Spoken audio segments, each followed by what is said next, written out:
साथियों, आप भी यहां रहते हुए अनुभव करते होंगे, हिंदुस्तान में भी हर कोई अनुभव करता है कि भारत और जापान नेचुरल पार्टनर है। भारत के विकास में, भारत की विकास यात्रा में जापान की महत्वपूर्ण भूमिका रही है। जापान से हमारा रिश्ता आत्मीयता का है, अध्यात्म का है। हमने इंटरनेशनल सोलर अलायंस जैसे ग्लोबल इनिशिएटिव का भी नेतृत्व किया। क्लाइमेट चेंज के कारण दुनिया पर नेचुरल डिजास्टर्स का खतरा भी बढ़ गया है। इन डिजास्टर्स के खतरों को, उनके प्रदूषण के दुष्प्रभावों को जापान के लोगों से ज्यादा बेहतर और कौन समझ सकता है। प्राकृतिक आपदाओं से जापान ने लड़ने की क्षमता भी बना दी है। जिस तरह जापान के लोगों ने इन चुनौतियों का सामना किया है, हर समस्या से कुछ न कुछ सीखा है, उसका समाधान खोजा है और व्यवस्थाएं भी विकसित की है, व्यक्तियों का भी उस प्रकार से संस्कार किया है। यह अपने आप में सराहनीय है।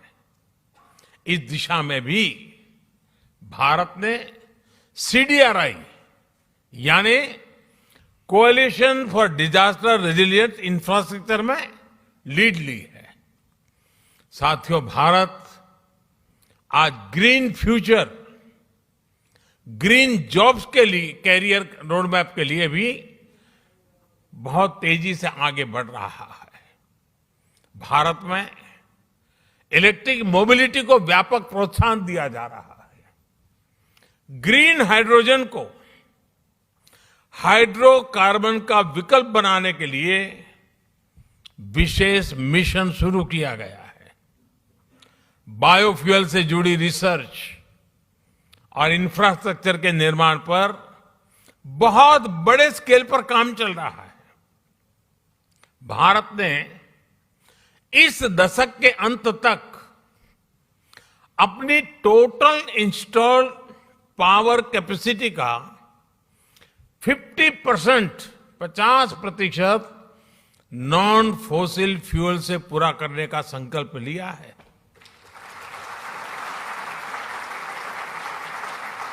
साथियों, समस्याओं के समाधान को लेकर भारतीयों का जो ये आत्मविश्वास है, ये आत्मविश्वास आज हर क्षेत्र में, हर दिशा में, हर कदम पर दिखाई देता है।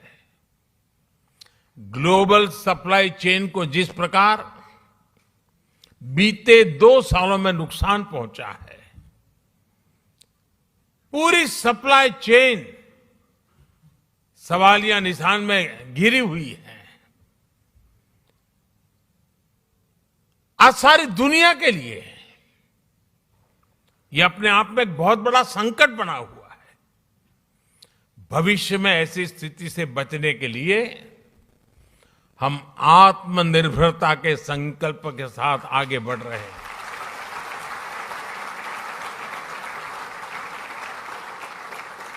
और आत्मनिर्भरता का ये हमारा संकल्प सिर्फ भारत के लिए है ऐसा नहीं है।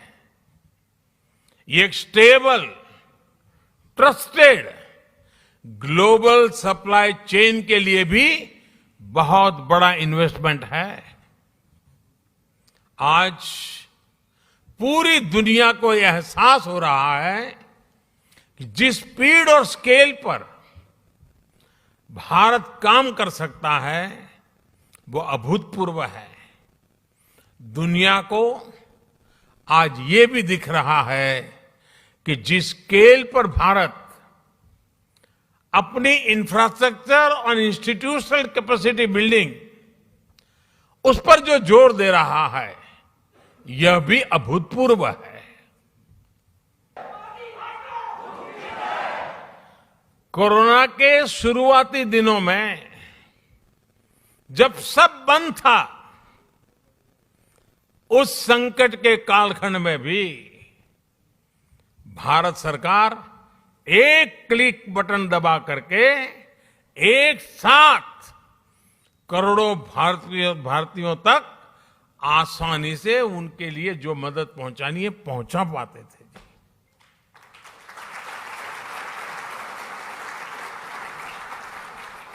और जिसके लिए मदद तय थी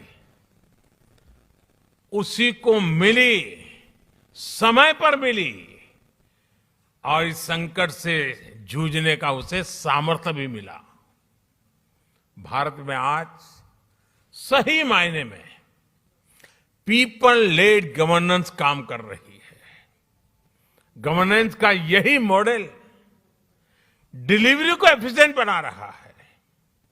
यही डेमोक्रेसी पर निरंतर मजबूत होते विश्वास का सबसे बड़ा कारण है। साथियों, आज जब भारत आजादी के 75 साल मना रहा है, आजादी का अमृत महोत्सव मना रहा है, तो वो आने वाले 25 साल यानी आजादी के 100वें वर्ष तक हिंदुस्तान को हमें कहां पहुंचाना है, किस ऊंचाई को प्राप्त करना है, विश्व में हमारे झंडा कहां कहां कैसे कैसे गाड़ना है, आज हिंदुस्तान उस रोड मैप तैयार करने पर लगा हुआ है।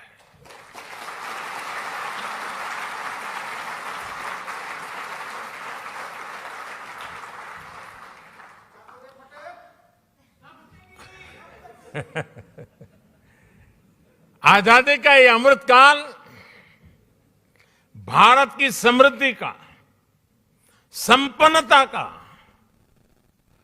एक बुलंद इतिहास लिखने वाला है। दोस्तों,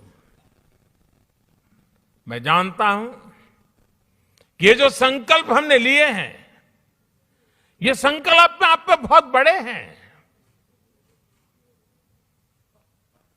लेकिन साथियों,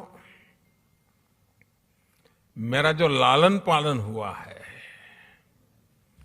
मुझे जो संस्कार मिले हैं, जिन जिन लोगों ने मुझे गढ़ा है, उसके कारण मेरी भी एक आदत बन गई है।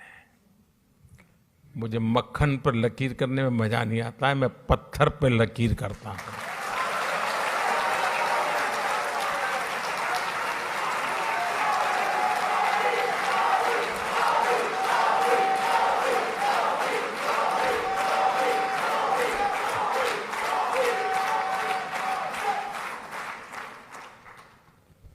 लेकिन साथियों, सवाल मोदी का नहीं है। आज हिंदुस्तान से 130 करोड़ लोग, और मैं जापान में बैठे हुए लोगों के भी आंखों में वही देख रहा हूं, आत्मविश्वास। 130 करोड़ देशवासियों का आत्मविश्वास, 130 करोड़ संकल्प, 130 करोड़ सपने, और इस 130 करोड़ सपनों को पूर्ण करने का ये विराट सामर्थ्य परिणाम निश्चित लेकर रहेगा। दोस्तों, हमारे सपनों का भारत हम देख के रहेंगे।